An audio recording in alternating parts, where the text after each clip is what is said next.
ಓ ನಾರಾಯಣ. ಓಂ ನಮೋ ನಾರಾಯಣ. ಓಂ ನಮೋ ನಾರಾಯಣ. ಈಗ ನಮ್ಮ ರಾಜ್ಯದ ಒಂದು ಕ್ಯಾಬಿನೆಟ್ ಮೀಟಿಂಗ್ ಬಗ್ಗೆ ಒಂದು ವಿಷಯ ಬಂದಿದೆ. ನಾವು ಇತಿಯನ್ಗೆ ಹೇಳೋಣ ಅಂತ ಬಂದಿದ್ದೀನಿ.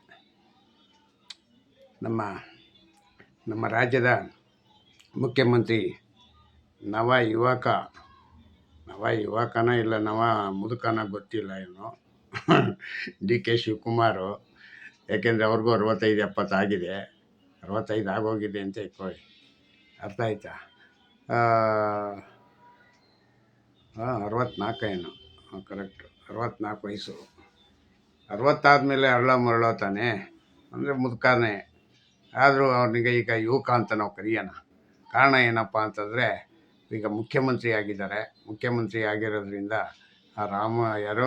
ಸಿದ್ದರಾಮಯ್ಯ ಆದ್ರೂ 75 ಆಗೋಗ್ಬಿಟ್ಟಿತ್ತು. ಈ ಅಪ್ಪನಿಗೆ ಅದರಲ್ಲಿ ಒಂದು 15 ವರ್ಷ ಕಮ್ಮಿ ಇದೆ. ಹಾಗಾಗಿ ಈ ಅಪ್ಪನಿಗೆ 10 ವರ್ಷ ಕಮ್ಮಿ ಇದೆ. ಅದಕ್ಕಾಗಿ ಇವ್ರನ್ನ ಒಂದು ಸ್ವಲ್ಪ ಯುವಕ ಅಂತಲೇ ಅಂದ್ಕೊಳ್ಳೋಣ. ಕಾರಣ ಏನು ಅಂತಂದರೆ, ಇನ್ನೇನು 20 ವರ್ಷದ ಹುಡುಗರನ್ನು ಮಾಡ್ತಾರೆ ಇವರು ಮುಖ್ಯಮಂತ್ರಿ.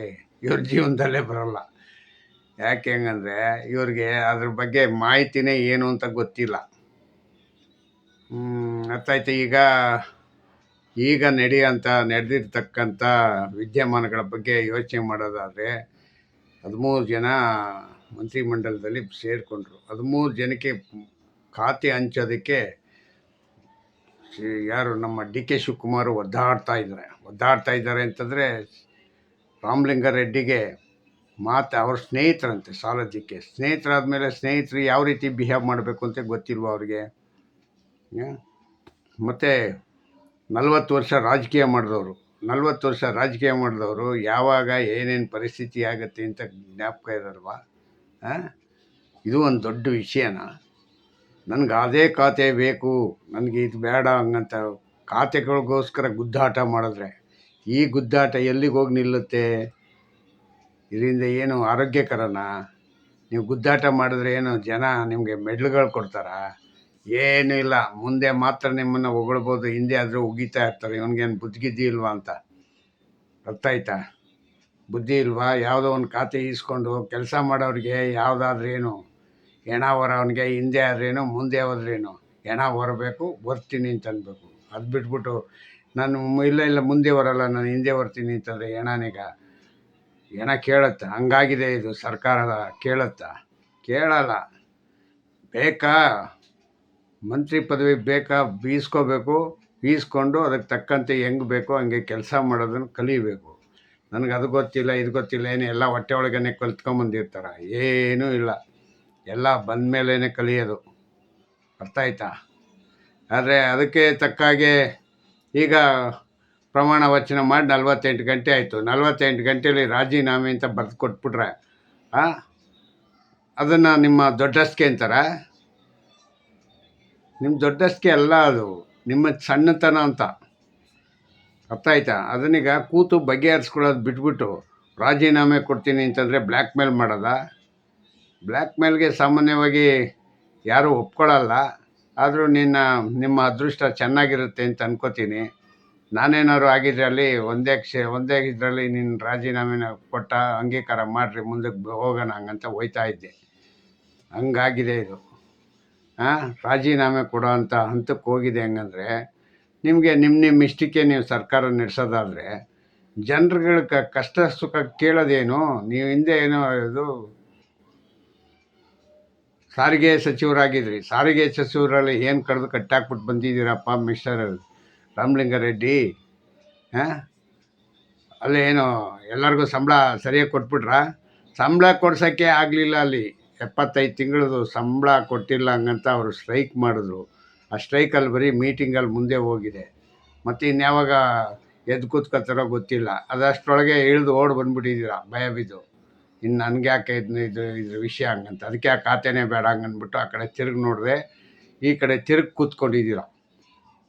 ಈ ಕಡೆ ತಿರುಗಿ ಕೂತ್ಕೊಂಡು ನನಗೆ ಅದು ಬೇಡ ಇದು ಬೇಡ ಹಂಗನ್ನೋದು. ಇದು ಹೆಂಗೈತೆ ನೋಡಿ. ಮುನಿಯಪ್ಪ ಇವ್ರಿಗೆ ಸುಮ್ಮನೆ ವಯಸ್ಸಾಯಿತು. ಇವ್ರಿಗೆಲ್ಲ ವಯಸ್ಸಾದ ಮೇಲೆ ಅರಳ ಮರಳ ಅಂದಮೇಲೆ ಹೆಂಗಿರಬೇಕು, ಕೊಟ್ಟಿರೋ ಖಾತೆನೀಗ ನಿಭಾಯಿಸಬೇಕು. ಅವ್ರಿಗೀಗ ಈಗ ಕೊಟ್ಟಿರೋ ಖಾತೆ ಬೇಡವಂತೆ, ಸಮಾಜ ಕಲ್ಯಾಣ ಇಲಾಖೆನೇ ಬೇಕಂತೆ. ಹೆಂಗೆ ಅಂದರೆ ಇವರು ಎದುರಾಳಿಗಳಿದ್ರಲ್ಲ ಫೈಟು, ಅವ್ನು ತಗೊಂಡವನೇ ಆ ಖಾತೆ ನನಗೆ ಬೇಕು, ಒಟ್ಟಿನಲ್ಲಿ ಕುಸ್ತಿ ಕಾಯಬೇಕು ಒಬ್ರಿಗೊಬ್ರು. ನಾನು ನೋಡ್ದ ನಾನು ಕಾಯ್ದೆ ಹೆಂಗಂತ ಇನ್ನೇನು ಕೊಡಲ್ಲ, ನಿಮ್ಮ ಸಾಲ್ವೇಷನ್ ಮಾಡಲ್ಲ ಅವರು. ನಿಮ್ಗೆ ಏನೇನು ಕೊಟ್ಟವ್ರು ಅದನ್ನೇ ನಿಭಾಯಿಸ್ಬೇಕು. ಅರ್ಥ ಆಯ್ತಾ ಹೇಳಿದ್ದು? ಪುನಃ ಮತ್ತೆ ಇನ್ನೊಂದು ಖಾತೆ ಕೊಡಲ್ಲ. ಯಾಕೆಂಗಂದ್ರೆ ನಿಮಗೆ ಮತ್ತೆ ನೀವಿಬ್ಬರಿಗೆ ಬದಲಿ ಮಾಡಿಬಿಟ್ರೆ ಇನ್ನು ಬೇರೆಯವರೆಲ್ಲ ಎದ್ದು ಕೂತ್ಕೋತಾರೆ ನಂಗೆ ಅದೇ ಬೇಕು ಅಂತ. ಮತ್ತು ಅವ್ರಿಗೇನು ಮಾಡೋದು? ಅದರಿಂದ ಯಾರಿಗೂ ಏನು ಬದಲಿ ಮಾಡಲ್ಲ. ಬದಲಿ ಮಾಡ್ತಾರೆ ಅಂತ ಅಂದ್ಕೊಂಡ್ರೆ ನಿಮ್ಮಂಥ ದಡ್ಡರು ಯಾರೂ ಇಲ್ಲ ಜಗತ್ತಲ್ಲಿ. ಯಾಕೆಂದರೆ 40 ವರ್ಷ ರಾಜಕಾರಣ ಮಾಡಿದ್ದೀರಾ, ನಿಮಗೆ 40 ವರ್ಷ ಇಬ್ಬರಿಗೂ ಗೊತ್ತಾಗಲ್ವ? ಸಣ್ಣತನ ಮಾಡ್ತಾ ಇದ್ದೀರಲ್ಲ. ಚಿಕ್ಕ ಹುಡುಗರೆಲ್ಲ ಆಡಬೇಕಪ್ಪ. ಏನೋ 1 ಸತಿನೋ 2 ಸತಿನೋ ಗೆದ್ದಿರೋನು, ಹೌದು ಸ್ವಾಮಿ ನನಗೆ ಈ ಖಾತೆ ಬೇಡ, ನನಗೆ ಇತ್ತ ಖಾತೆ ಕೊಡಿ ಹಿಂಗಂತ ಹುಡುಗ ಕೇಳ್ಬೇಕು. ಅದು ಬಿಟ್ಬಿಟ್ಟು ನೀವು ದೊಡ್ಡವರಾಗಿದ್ದುಕೊಂಡು ನೀವೇ ಹಿಂಗೆ ಗುದ್ದಾಡ್ತೀರಾ ಹಂಗಂತಂದರೆ ಇದು ಎಷ್ಟರ ಮಟ್ಟಿಗೆ ಸರಿ ಅನಿಸುತ್ತೆ? ಅಲ್ಲ, ಡಿ ಕೆ ಶಿವಕುಮಾರ್ಗಾದ್ರೂ ನೀವು ಕೊಡ್ತಕ್ಕಂಥ ಗೌರವ ಏನು? ಅವನು ಆಯಪ್ಪನೇ ದೊಡ್ಡ ಸಾಹಸ ಮಾಡಿ ಕಷ್ಟ ಬಿದ್ದು ಹೈಕಮಾಂಡಿಂದ ಇದನ್ನೆಲ್ಲ ಮಾಡಿಕೊಂಡು ರಾಡಿ ರಂಪ ಎಲ್ಲ ಮಾಡಿಕೊಂಡು ಬಂದವ್ರೆ, ಮುಖ್ಯಮಂತ್ರಿ ಆಗವ್ರೆ. ಮತ್ತು ಇವತ್ತು ರಾಜ್ಯಸಭಾ ಇದಿತ್ತು, ನಾಮಿನೇಷನ್ ಇತ್ತು. ಯಾರು ನಾಮಿನೇಷನ್ ಮಾಡಿದ್ರೋ ಏನೋ ಗೊತ್ತಿಲ್ಲ, ಖರ್ಗೆ ಅವ್ರು ಮಾಡ್ತಾರೆ ಅಂತ ಗೊತ್ತಾಗಿತ್ತು. ಅದು ಬಿಟ್ಟರೆ ಮತ್ತೆ ಇನ್ಯಾರು ಬಿ ಜೆ ಪಿಯಿಂದ ಯಾರು ಮಾಡ್ತಾರೆ ಅಂತ ಇನ್ನೂ ಗೊತ್ತಾಗಿಲ್ಲ, ನ್ಯೂಸ್ ಗೊತ್ತಾಗಿಲ್ಲ. ಇನ್ನೇ ಇದೇ ಟೈಮು.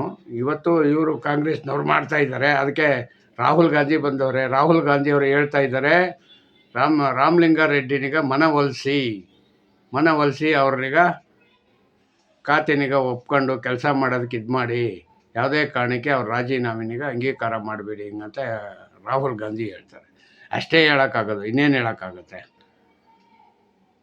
ಅಲ್ವಾ? ಇನ್ನೇನು ಹೇಳೋಕ್ಕಾಗತ್ತೆ? ಏನೂ ಹೇಳೋಕ್ಕಾಗಲ್ಲ. ಕಾರಣ ಏನು? ಒಬ್ಬ ಇರ್ತಕ್ಕಂಥದ್ದು 33 ಮಂತ್ರಿ ಪದವಿ, 33 ಜನ ಈಗ ಕೊಡ್ಬೋದು. 33 ಜನನು ನಂಗೆ ಅದು ಬೇಡ ಇದು ಬೇಡ ಹಂಗಂತ ಹೋರಾಟ ಮಾಡ್ಕೊಂಡು ಕೂತ್ಕೊಂಡ್ರೆ ಯಾರಿಗೆ ಯಾವ್ದು ಕೊಡೋದಪ್ಪ? ನಿಮ್ಮ ಇಷ್ಟಕ್ಕೆ ಈ ಥರ ಆಟ ಆಡಿದ್ರೆ ಯಾವ ರೀತಿ ಅವನು ಮುಖ್ಯಮಂತ್ರಿ ಆದವರು ಇದು ಮಾಡ್ತಾರೆ?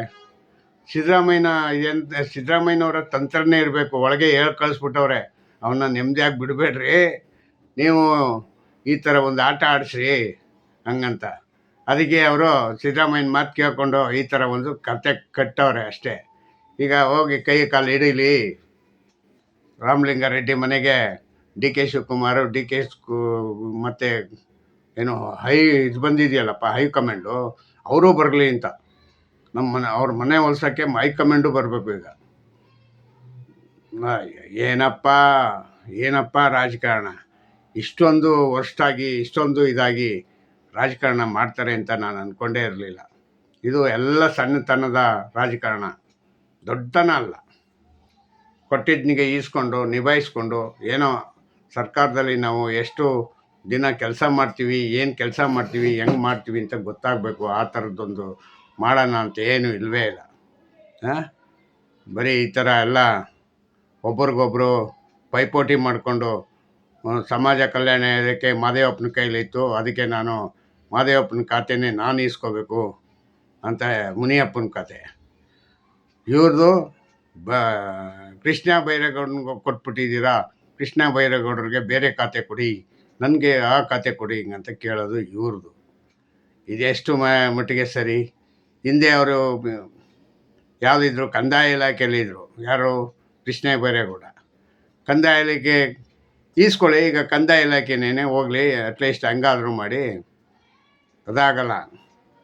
ಹಿಂಗೆಲ್ಲ ಕುಸ್ತಿ ಕಾಯ್ತಾರ, ಇಷ್ಟೆಲ್ಲ ಜಗಳ ಕಾಯ್ತಾರ? ಇದೆಲ್ಲ ಮಾಡಬೇಡ್ದು. ಇದು ಮಾಡೋ ಅಂಥದ್ದು ಸಮಯವೂ ಅಲ್ಲ, ಇದೂ ಅಲ್ಲ.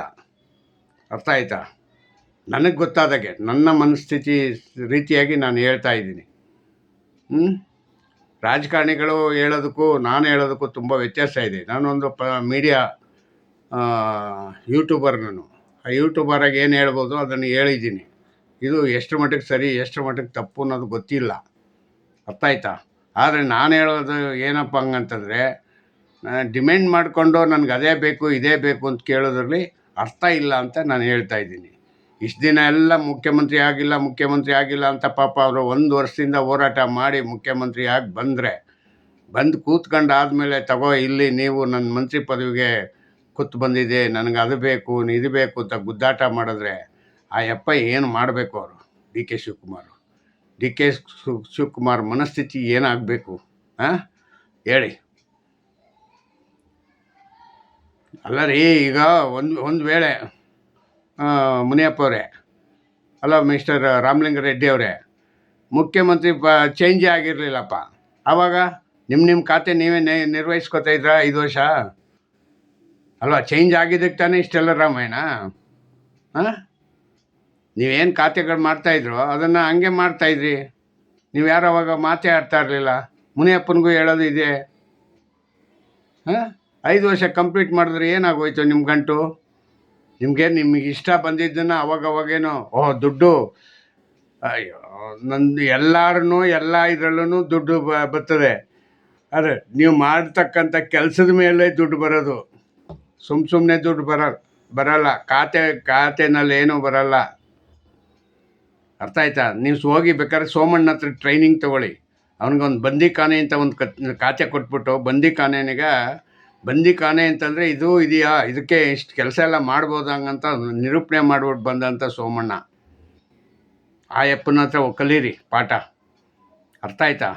ಹಂಗೆ ನೀವು ಕೆಲಸ ಮಾಡೋದ್ರ ಮೇಲೆ ಹೋಗುತ್ತೆ. ಕೆಲಸನೇ ಮಾಡಲ್ಲ ಹಂಗಂತಂದರೆ ಸುಮ್ಮನೆ ಇಟ್ಕೊಂಡು ಖಾತೆನಿಗ ಇಲ್ಲಿಂದ ಅಲ್ಲಿಗೆ ಅಲ್ಲಿಂದ ಇಲ್ಲಿಗೆ ಅದೇನೋ ಹೇಳ್ತಾರಲ್ಲ ಎಂಥದ್ದು ರೆಡ್ ಲೈಟ್ ಹಾಕ್ಕೊಂಡು ಬುಯ್ ಅಂದ್ಕೊಂಡು ಓಡಾಡ್ಕೊಂಡು ಇರೋದಕ್ಕಲ್ಲ ಇದು ಮಂತ್ರಿ ಪದವಿ ಕೊಡೋದು. ನೀವು ಮನಸ್ಸಿನ ಮಾರ್ಗ ಇಟ್ಟು ಸರಿಯಾದ ರೀತಿ ಕೆಲಸ ಮಾಡಲಿ ಹಿಂಗಂತ ನನಗೆ ಗೊತ್ತಾದಾಗೆ ಹೇಳ್ತಾ ಇದ್ದೀನಿ. ಈ ಥರ ಇಷ್ಟೊಂದು ವಿಷಯನೀಗ ದೊಡ್ಡ ವಿಷಯ ಮಾಡಿಕೊಂಡು ನೀವು ರಂಪ ಮಾಡ್ಕೊಳ್ಳೋದ್ರಲ್ಲಿ ಅರ್ಥ ಇಲ್ಲ. ಅದರಿಂದ ನೀವು ಸೌಜನ್ಯವಾಗಿ ಮತ್ತು ಇವತ್ತು ಪಾಪ ಅವರಿಗೆ ಮುಖ್ಯಮಂತ್ರಿ ಆಗಿರೋ ವ್ಯಕ್ತಿಗೆ ಕೆಲಸ ಮಾಡೋಕ್ಕೆ ಬಿಟ್ಟುಕೊಡಿ ಹಿಂಗಂತ ಕೇಳ್ತಾ ಕೈ ಮುಗಿದು ಕೇಳ್ತೀನಿ. ಜೈ ಹಿಂದ್, ಜೈ ಕರ್ನಾಟಕ ಮಾತೆ, ಓಂ ನಮೋ ನಾರಾಯಣ.